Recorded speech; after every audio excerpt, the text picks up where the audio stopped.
On June 20th, the Austin, Texas City Council voted to effectively legalize sleeping, camping, and panhandling on sidewalks and in other public places.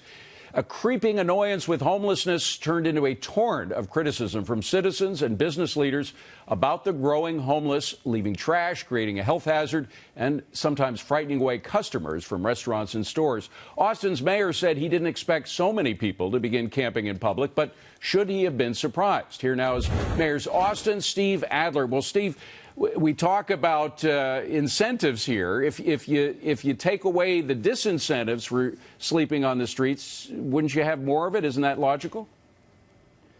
Well, you know, we have probably two reasons why homelessness is more visible in our city. The first is that while we've maintained all our laws to protect against public safety risks, people that create those should be ticketed and arrested, or public health hazards, they should be ticketed or arrested.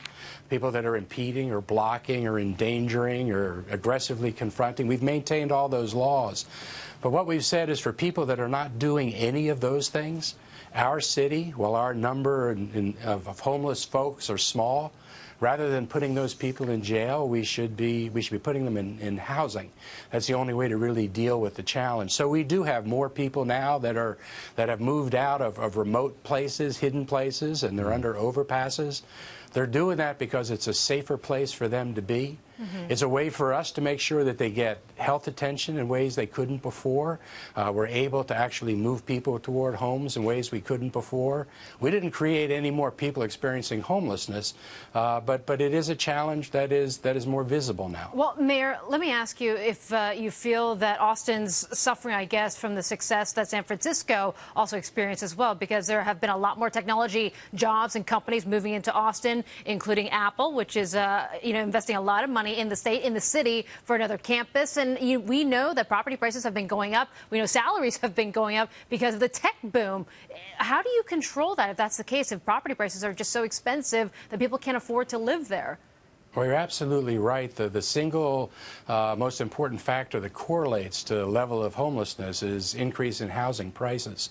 What I know is that we have 6 times fewer people experiencing homelessness than San Francisco, and I want to make sure that our city doesn't get to San Francisco or L.A. or Portland or Seattle. And the way that we do that is actually deal with our challenge while it's still relatively small.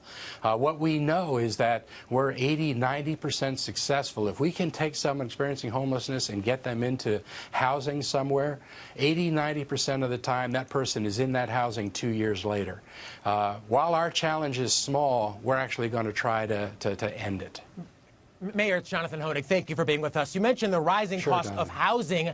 You know, Austin has a history of being kind of NIMBY-ish, that notion of not in my backyard, kind of antagonistic to developers, really going back to the early 80s when duplexes were prohibited, the mid-2000s against McMansions, etc. How much of this rise in the cost of living is due to simply limited supply at a time when a lot of companies, as Susan said, Apple, want to come and set up shop? You've got limited supply. Doesn't some of those restrictions against development, isn't that the reason that you have such limited supply for housing stock right now? Well, Jonathan, I think you've hit on something that's real important. It's not the sole reason, but it's certainly a contributing factor.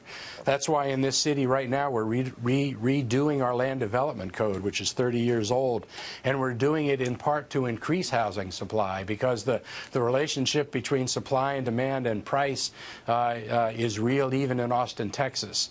So we're trying to now create greater density, greater opportunity, and greater supply in our city because of the impact on price. By the way, New York had a big homeless problem in the 1980s. Mayor Giuliani did a lot to get rid of it. It became a cleaner city, a safer city, and a more prosperous city. If you're looking for a model mayor, I wouldn't look to L.A., which is messing things up. I'd look to what Giuliani did in New York.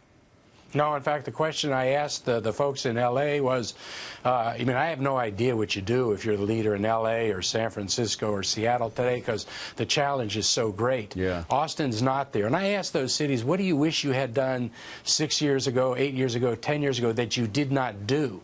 And I think that's the lesson that we can learn from those other cities. Best of luck to you. It is a magnificent, for all your problems, it's still a magnificent city. Susan said it's the best restaurants in all of America. My brother lives there.